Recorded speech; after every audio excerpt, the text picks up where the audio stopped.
你买的每一瓶里面，我都会挣你钱的。但是我也帮你解决问题了呀，兄弟们，真的，我跟你说个夸张一点的，修车的尽头就是燃油宝，真的。为什么要这样说嘞？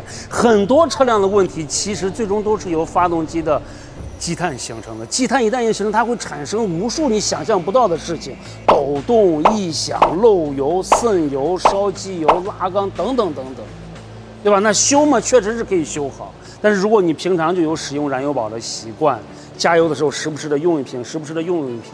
它的学名是燃油添加剂，添加剂它是改善的油品质、提升这些东西的，能听得懂吗？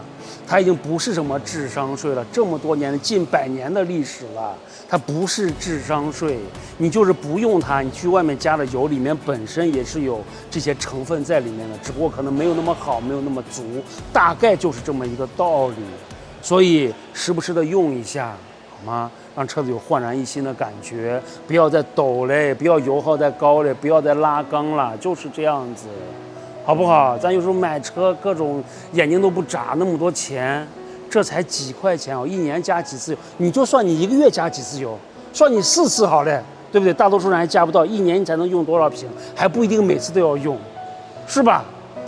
老说我是要挣钱的，你买的每一瓶里面我都会挣你钱的。但是我也帮你解决问题了呀，这才是最重要的。我说我不挣钱，也没人信，我自己都不信。OK， 柯景威，好吧，不要忘了。